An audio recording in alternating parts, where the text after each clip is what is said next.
Bonjour à tous, capsule juridique numéro 183 du 20 octobre 2023. Je vais vous parler aujourd'hui de l'Espagne, du Canada et à nouveau du Costa Rica.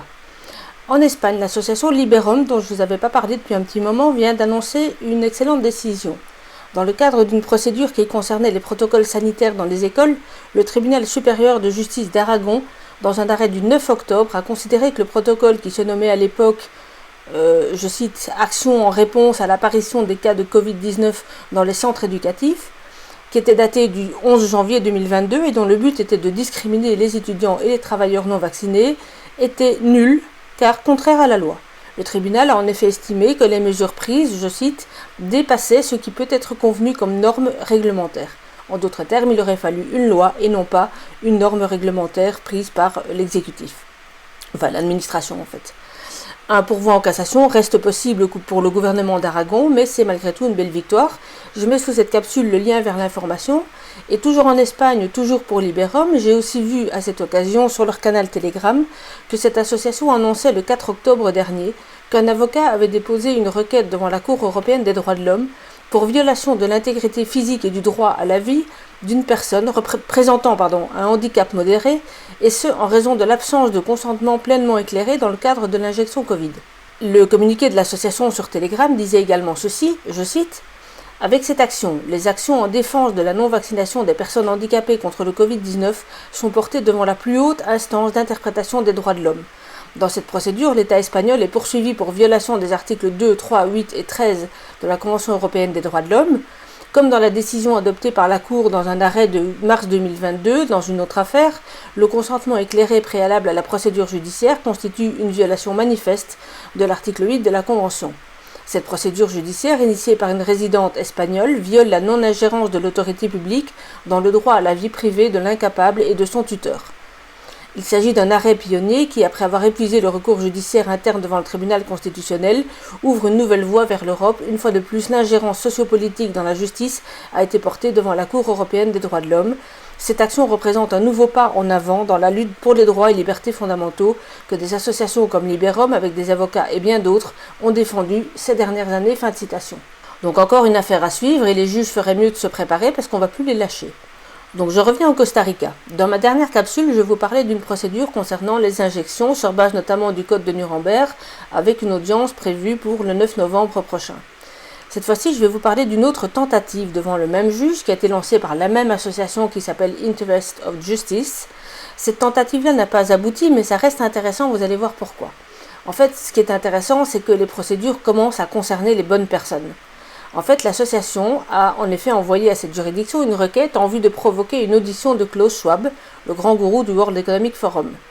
En réalité, ça s'est fait en deux temps. Tout d'abord, en janvier 2023, l'association envoyait une lettre à Klaus Schwab lui-même, lettre dont le texte complet se trouve dans l'article dont le lien se trouve sur ma capsule. Il s'agissait en fait d'une réaction suite à un discours qu'il avait tenu pendant le Forum économique mondial qui se tient toujours courant janvier.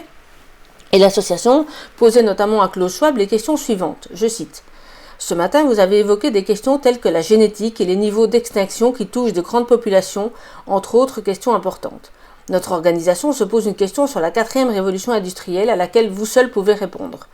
Nous avons vu une interview avec vous expliquant que, je cite donc l'association qui cite Klaus Schwab lui-même, la 4e révolution industrielle ne changera pas ce que vous faites, elle vous changera vous. Prenez par exemple une modification génétique, elle changera ce que signifie être un être humain.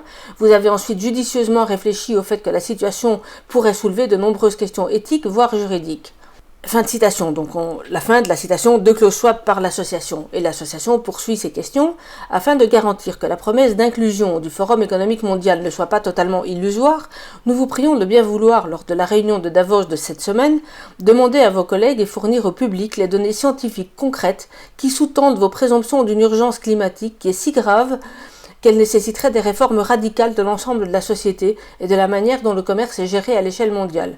En outre, nous vous demandons, M. Klaus Schwab, de bien vouloir expliquer en détail quelles questions éthiques et juridiques pourraient être soulevées et où le World Economic Forum voit-il des lacunes dans la législation qui devraient être comblées dans le cadre de la 4e révolution industrielle. Fin de citation. Donc fin de la lettre de l'association à Klaus Schwab en janvier 2023. Et évidemment, Klaus Schwab n'a pas répondu, et donc à défaut de réponse, l'association a alors introduit le 20 août dernier une requête auprès de la Chambre constitutionnelle en évoquant les mêmes déclarations de Klaus Schwab et s'interrogeant d'ailleurs sur les liens entre le World Economic Forum et le président du Costa Rica, Carlos Alvarado, qui est non seulement donc président du Costa Rica, mais aussi très impliqué dans les Nations Unies, notamment dans le Forum des pays d'Amérique du Sud et des Caraïbes pour le développement durable, et bien sûr le World Economic Forum lui-même. La requête faite à la Chambre constitutionnelle évoque notamment un entretien entre Schwab et Alvarado, donc le président, retranscrit dans l'article. En substance, on y dit bien sûr qu'Alvarado appuie et poussera cette quatrième révolution industrielle tant vantée et plébiscitée par Klaus Schwab. Il est rappelé aussi que Klaus Schwab s'était vanté publiquement d'avoir pénétré dans les cabinets des nations pour faire avancer ses agendas. Vous connaissez sûrement cette citation qu'on a souvent reproduite où il dit « Nous avons pénétré tous les cabinets, etc. » Un lien vers cette déclaration, si vous ne la connaissez pas, est remis dans l'article.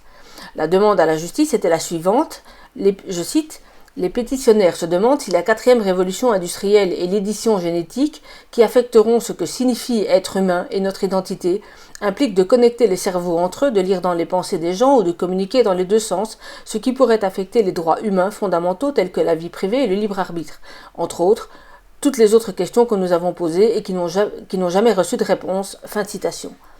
La liste des dispositions légales du Costa Rica permettant, selon cette association, une telle procédure, en vue de garantir les droits et libertés, est ensuite énumérée. La juridiction a toutefois rejeté cette demande. Je vous le disais au début, c'était pas encore, en tout cas, une bonne nouvelle. Et la motivation du juge est basée sur le fait que ce type de recours peut être dirigé contre une personne de droit public ou éventuellement contre un sujet de droit privé, pour autant uniquement que ce sujet de droit privé exerce une activité d'intérêt public ou gère des fonds publics, ou enfin exerce une puissance publique de manière temporaire ou permanente. Or, dit la juridiction, le World Economic Forum n'est pas une administration publique du Costa Rica, ça c'est vrai, mais c'est une organisation internationale dont les procédures ne sont pas de la compétence de la juridiction saisie. Ça c'est l'appréciation du magistrat, j'imagine qu'ils savent ce qu'ils font. Mais l'association ne désarme pas et précise ensuite dans l'article, je cite, « Ne vous inquiétez pas, nous prévoyons de déposer une nouvelle demande en vertu de notre droit international de communiquer avec des organisations internationales et nous nous adresserons au tribunal contentieux administratif. » Fin de citation. Alors je vous suggère de lire tout l'article, il est un peu long mais ça vaut vraiment le coup. Et pour ma part, je me suis abonnée à la newsletter de cette association parce que les idées qu'elle met en œuvre sont vraiment excellentes. Au Canada, un procès a été introduit contre Pfizer par le père d'un jeune homme de 17 ans décédé 33 jours après l'injection Covid. La victime était nommée Sean Hartman et ce jeune homme fut découvert mort dans sa chambre. Les parents ont alors déposé un dossier en vue d'être indemnisés dans le cadre du programme d'indemnisation des victimes en mars, mais toute indemnisation leur a été refusée. Aujourd'hui, ils réclament une condamnation de 35,6 millions de dollars canadiens. Et avant l'introduction de la procédure, le père a fait établir également un rapport par le docteur Ryan Cole, que vous connaissez probablement. Si j'évoque cette affaire, qui ne sera pas la dernière, mais c'est notamment pour faire le lien avec les infos, je mets ça entre guillemets, qui fleurissent un peu partout ces derniers jours et selon lesquelles Pfizer pourrait bien faire faillite suite à toutes les demandes d'indemnisation.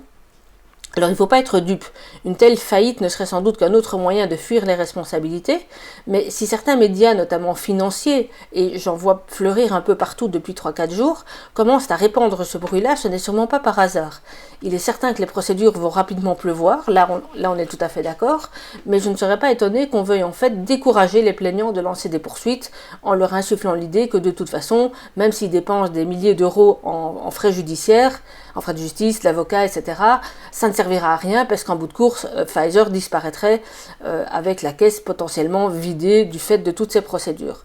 Donc soyez vigilants, de toute façon, si vous êtes victime, ne lâchez rien, contactez des associations, défendez-vous, mais voilà, c'est quelque chose à surveiller de près.